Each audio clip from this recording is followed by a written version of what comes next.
안녕하세요, 앨리스입니다. 오늘은 그의 여름 손님이라는 책을 읽어볼 거예요.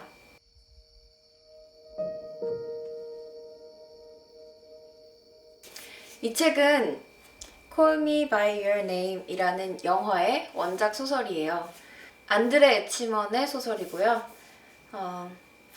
표지에 이렇게 쓰여 있네요. 20회 람다 문학상 게이 소설 부분 수상작. 이탈리아의 여름을 그릴 수 있는 그림이 이렇게 그려져 있고, 이거를 이렇게 펼치면 두 주인공이 이렇게 있는 모양이에요.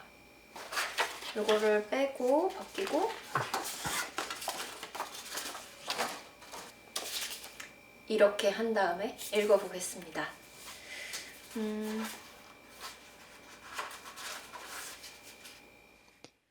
일부 나중이 아니면 언제? 그를 생각하면 떠오르는 첫 번째 기억이 바로 이 말이다. 그렇게 말하던 목소리가 아직도 귓가에 생생히 울려 퍼지는 듯하다. 나중에요. 눈을 감고 따라 말하는 순간 오래전에 이탈리아로 돌아간다. 아름드리 나무가 줄지어선 차도를 걸으며 그가 택시에서 내리는 모습을 바라본다. 일렁이는 바다를 연상시키는 파란색 셔츠는 칼라를 풀어 헤쳤고 선글라스와 밀짚 모자를 썼으며 여기저기 맨살이 드러났다. 어느새 그는 나와 악수를 나누고 자신의 백팩을 건넨다. 택시 트렁크에서 여행 가방을 꺼내며 아버지가 집에 있는지 묻는다. 어쩌면 그때부터인 것 같다. 그 펄럭거리는 파란색 셔츠와 걷어올린 소매.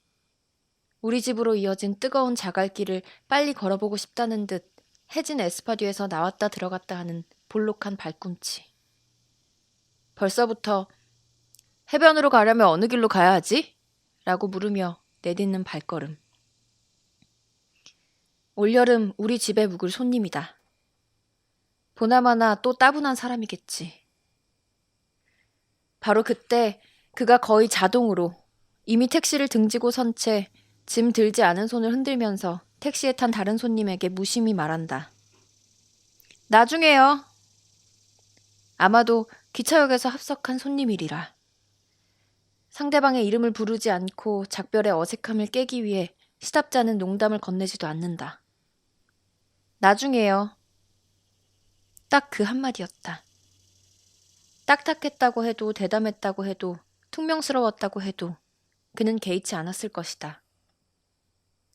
우리 집에서 떠날 때도 저렇게 작별 인사를 하겠구나. 성급한 듯 퉁명스럽게 툭 던지겠지. 나중에요. 하지만 그와 작별하려면 6주라는 기나긴 시간을 견뎌야 한다. 주눅이 들었다. 접근하기 어려운 유형이다. 하지만 그가 좋아질지도 모른다. 동그란 턱에서 동그란 발꿈치까지. 그러다가 며칠이 지나면 또 싫어할 터다. 몇 달 전 숙박 신청서에서 사진을 보자마자 놀랄 정도로 친밀감을 느낀 바로 그 남자를 말이다.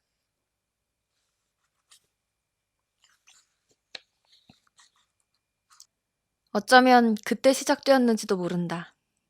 그가 도착하여 평상시처럼 늘어지는 점심 식탁에서 내 옆에 앉았을 때.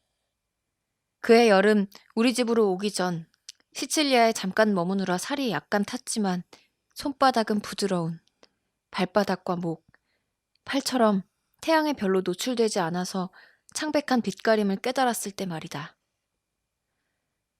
밝은 분홍빛의 도마뱀의 배처럼 번들거리고 부드러웠다. 운동선수의 얼굴에 떠오른 홍조처럼 혹은 폭풍우가 몰아치는 밤이 지나고 찾아온 새벽처럼 은밀하고 순수하고 풋내가 났다. 어떻게 물어야 할지 알 수 없는 그를 둘러싼 것들을 말해주었다. 어쩌면 점심 식사 후 다들 수영복 차림으로 집 안팎에서 느긋한 휴식을 취할 때 시작되었는지도 모른다. 다들 여기저기 널브러져 시간을 죽이다가 수영하러 가자는 누군가의 말에 암초로 향했다. 친척, 사촌, 이웃, 친구, 친구의 친구, 동료, 테니스장을 써도 되냐고 물으러 온 사람 등 누구나 환대를 받으며 휴식을 취하고 수영하고 음식을 먹을 수 있었다. 좀 오래 머무는 사람들에게는 별채를 내주었다. 어쩌면 해변에서 시작되었는지도 모른다.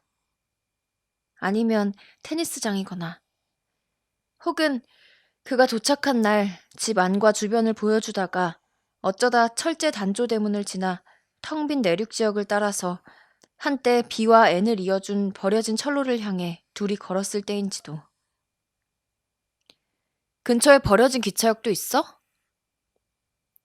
그가 이글거리는 태양 아래 나무를 훑으며 물었다. 집주인 아들에게 알맞은 질문을 하려고 애쓰는지도 몰랐다. 아니요, 기차역은 없고 요청하면 기차가 섰어요. 그는 기차에 호기심을 보였다. 철로가 무척 좁아 보인다고 했다. 왕가 문장이 있는 화물차 2대인데 지금은 집시들이 산다고 말해주었다. 우리 어머니가 어린 시절 여름을 보내러 왔을 때부터 집시들이 살고 있었다. 그들이 안쪽 지방에서 탈선된 기차 2대를 끌고 온 곳이다. 기차를 보고 싶은지 물었다. 나중에 아마도.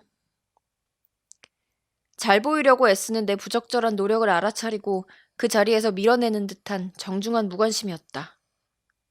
가슴이 쓰렸다. 대신 그는 비에 있는 은행에 통장을 개설하고 이탈리아 출판사가 책 작업을 위해 합류시킨 이탈리아인 번역가를 만나러 가고 싶다고 했다. 자전거를 타고 같이 가기로 했다. 자전거를 타고 가면서 나눈 대화는 걸을 때보다 나을 것이 없었다. 도중에 음료수를 사려고 잠시 멈춰섰다. 간이 매점은 어둡고 텅 비어 있었다. 주인은 강력한 암모니아 용액으로 바닥을 닦고 있었다. 우리는 최대한 빨리 밖으로 나갔다. 외로운 검은 새 한 마리가 지중해 산 소나무에 앉아 몇 곡조 뽑았지만 이내 시끄러운 매미 소리에 가려지고 말았다. 나는 큰 병에 든 미네랄 워터를 꿀꺽꿀꺽 들이켰다. 그에게 건넸다가 또 마셨다. 손에 약간 쏟아서 얼굴을 문지르고 젖은 손가락으로 머리카락을 쓸었다. 물은 아주 차갑지도 탄산이 강하지도 않아서 풀리지 않는 갈증을 남겼다. 여기서는 뭘 하고 지내지? 아무것도 안 해요. 여름이 끝나길 기다리죠. 그럼 겨울에는 뭘 하지?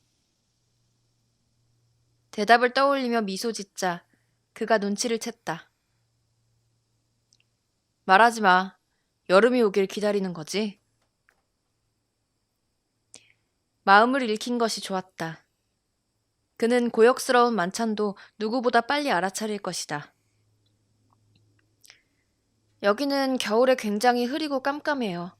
우리 가족은 크리스마스에 오죠. 그 외에는 유령 도시예요. 크리스마스에 구운 땅콩 먹고 에그녹 마시는 거 말고 또 뭘 하지? 그가 놀리는 거였다. 나는 방금 전과 똑같이 미소 지었다. 그는 이해하고 더 이상 아무 말도 하지 않았다. 우리는 둘 다 웃었다. 그는 뭘 하면서 지내느냐고 물었다. 테니스, 수영, 밤에 시내로 놀러 나가기, 조깅, 편곡, 독서. 그는 자신도 조깅을 한다고 했다. 아침 일찍. 여기는 어디에서 조깅을 하지? 주로 산책로에서 해요. 원한다면 지금 보여주겠다고 했다. 그가 좋아지기 시작한 순간 또 내 얼굴을 때리는 말이 있었다. 나중에 아마도. 나는 독서를 맨 마지막에 말했는데 지금까지 그가 보인 고집스럽고 뻔뻔한 태도로 미루어 아마도 그에게 독서는 가장 중요한 우선순위가 아닐 터였다. 하지만 몇 시간 후 그가 막 헤라클레이토스에 관한 집필을 끝마쳤다는 사실이 떠오르면서 독서가 그의 삶에서 중요하지 않은 부분이 아닐지도 모르겠다는 생각이 들었다. 내 진짜 관심사가 그와 일치한다는 사실을 알리려면 영리하게 말을 바꿔야 했다. 하지만 나를 불안하게 만든 것은 만회하기 위해 거창한 대응이 필요하다는 사실이 아니었다. 그때는 물론이고 철로 옆에서 나눈 가벼운 대화에서도 내가 겉으로는 그렇게 보이지 않고 스스로 인정하지도 않았지만 이미 그의 환심을 사려고 애썼으며 실패했다는 달갑지 않은 불안감이었다. 모든 손님이 좋아했던 사실이 떠올라 그에게도 산자코모로 가서 죽어도 좋아 라고 불리는 종탑 끝까지 올라가자고 제안했을 때 나는 아무런 응수도 하지 않고 그냥 서 있지 말았어야 했다. 종탑 꼭대기로 데려가 마을과 바다, 영원을 보여줄 생각이었다. 하지만 그는 그러고 싶어 하지 않았다. 나중에 그의 여름 손님을 읽어봤습니다. 두 번째 이야기도 들어주세요.